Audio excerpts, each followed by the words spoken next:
Cassius Clay, yes. Why do you want to say Cassius Clay when Howard Cosell and everybody is calling you Muhammad Ali? Howard Cosell is not the one who's going to fight you. I am. You just acting just like an old Uncle Tom. I'm going to punish you. Don't call me no Uncle Tom. That's back off with you, man.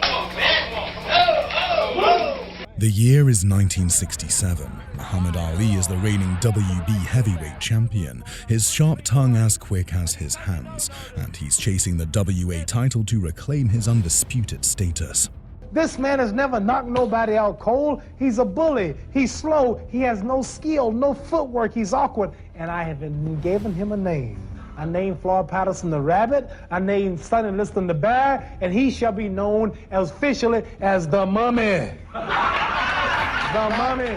After having his WA title stripped following his rematch with Sonny Liston and facing constant scrutiny for his outspoken beliefs, Muhammad Ali has made it his mission to prove beyond doubt that he is the one true champion. Everybody stop talking. I told you, all of my critics, I told you all that I was the greatest of all time when I beat Sonny Liston. I told you today I'm still the greatest of all time. Never again defeat me. But to reclaim his undisputed status, he must face Ernie Terrell, a man who is actively disrespecting Muhammad and riling up the champion in a way few others have managed before.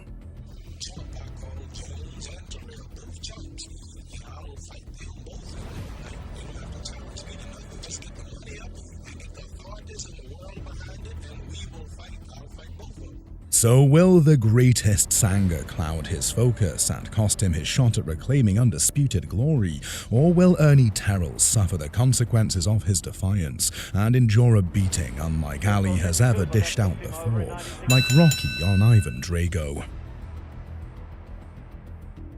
Muhammad Ali's career up to this point was already extraordinary and deeply respected, an undefeated champion who had claimed the heavyweight title at just 22 years old, defeating the most feared puncher in the division since Joe Louis.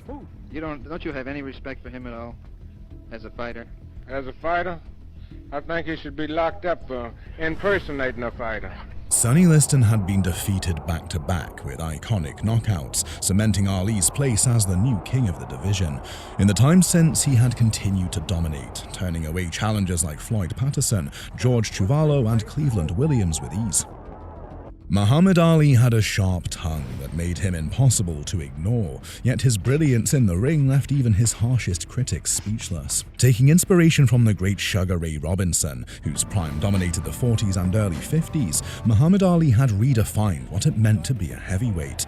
Rather than relying on sheer power like those before him, he built his dominance on speed, agility, and endurance, making him a nightmare for anyone who stepped into the ring.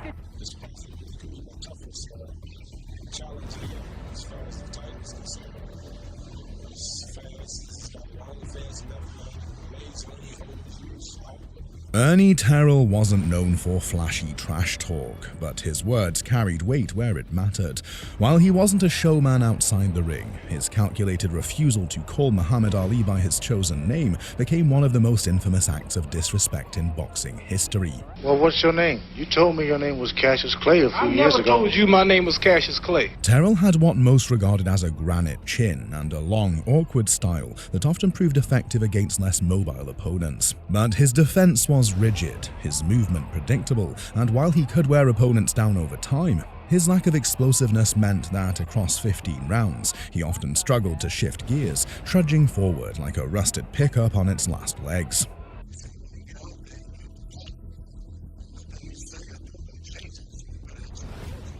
On February 6, 1967, the long-awaited clash between two heavyweight champions finally arrived, set against an atmosphere thick with tension. Muhammad Ali and Ernie Terrell, both towering figures in the division, had built up a fight fueled by resentment rather than rivalry, and as they stood face to face, there were no smirks, only a cold, unwavering stare. The crowd roared as the two men touched gloves, knowing they were about to witness a battle that was far more than just a fight for the heavyweight crown. The bell for round one.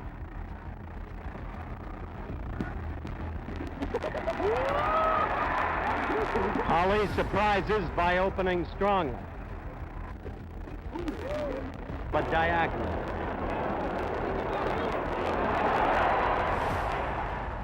From the opening bell, Ali takes immediate control, circling Terrell with his signature footwork and snapping his jab into the challenger's face. Terrell, looking to impose his size and reach, tries to cut off the ring, but Ali's speed makes him an impossible target. A few wild swings from Terrell fall short as Ali grins, taunting him between exchanges.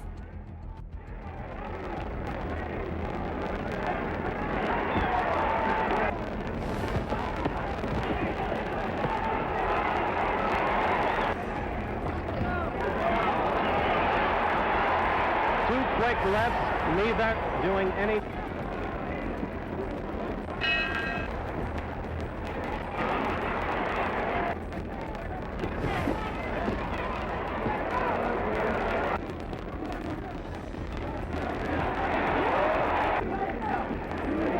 We have 40 seconds left in round.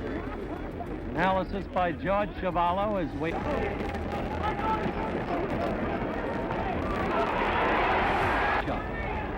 Whatever that may be.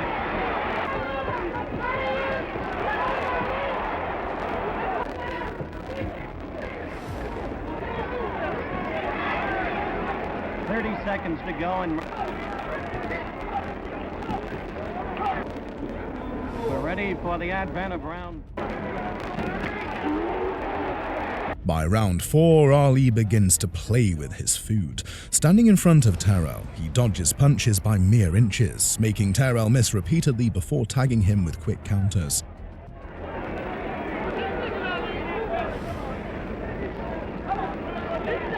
Midway through the round, Ali starts taunting more openly, shouting "What's my name?" as he lands punch after punch.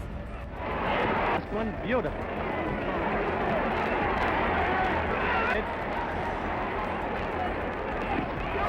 And the gradual closing of it. That's right. His brother Rahman might possibly be heard in the back.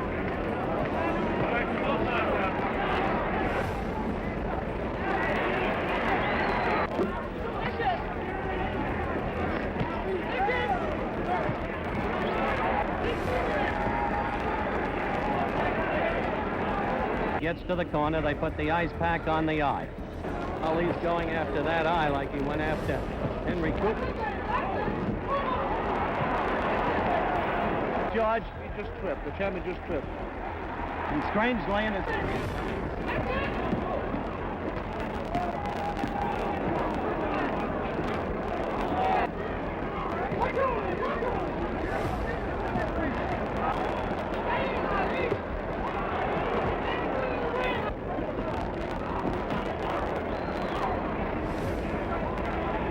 In the Williams fight.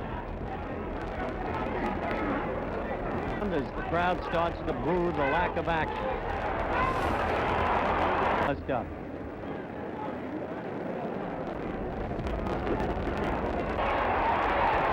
He's in trouble now, George. He's in trouble. Cut over both eyes. He's cut over both eyes. We are only a minute and 20 seconds into this round. Terrell's a game one.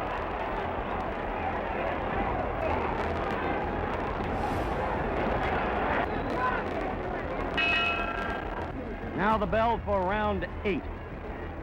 Ali could finish it, but he chooses not to. Instead, he continues to punish Terrell, drawing out the fight as if making an example of him. Every time Terrell reaches in, Ali smacks him with a lightning-fast jab and steps away smirking.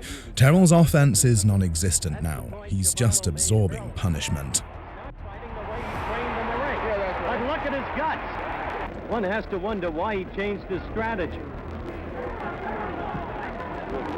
Left hand is a defensive thing rather than a defensive weapon. Exactly so. Clay is talking to Terrell. That's what he's asking what his name is. Joe? Probably last round. Prediction by Joe Lewis that round 9 will come out. He should go in after more quickly, more strongly. Well, you know, tell the truth. George? I think so. He's just letting him hang on. He's trying to humiliate him like you said he would. In round 9. And I suspect, Joe, that your prediction will go by the wayside. No, not right now. No. The champion isn't doing any damage. We have only 30 seconds to go in round 9.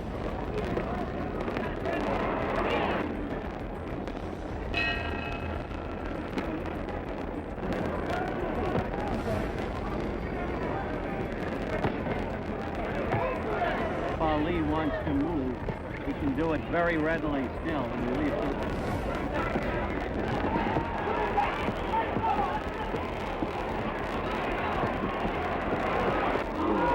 What? Whoa! Ernie.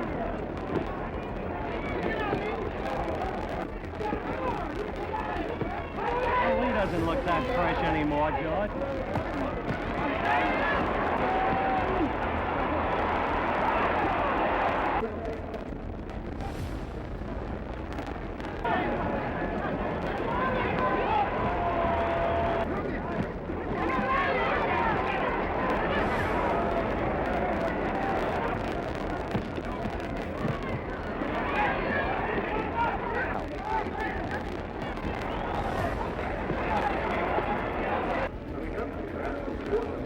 Round 12 coming up.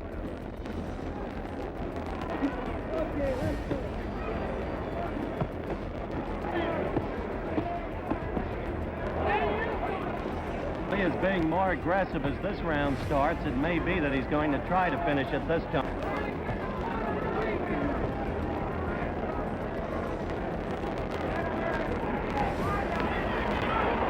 Oh, Terrell tried desperately.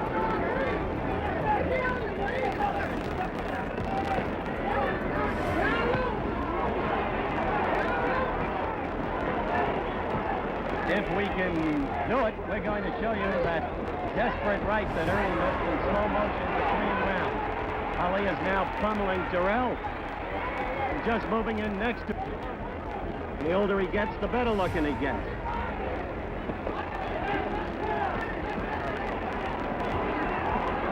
Terrell's got courage. To finish him off, but he's not giving him much of an opening, as you can see, Howard.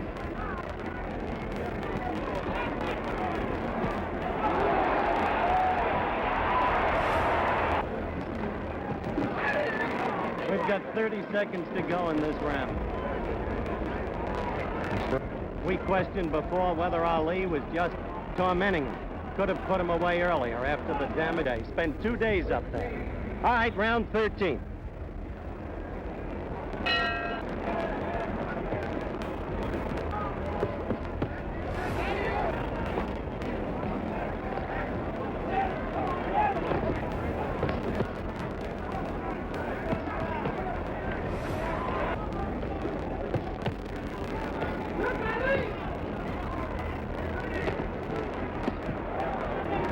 We have but 15 seconds to go in this round.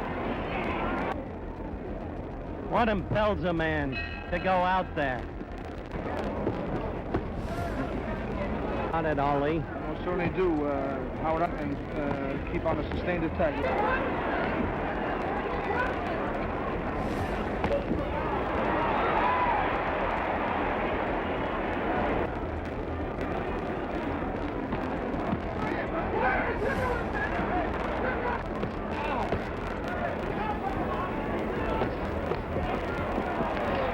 We expected the fight to go this far. They took up a very gallant stand.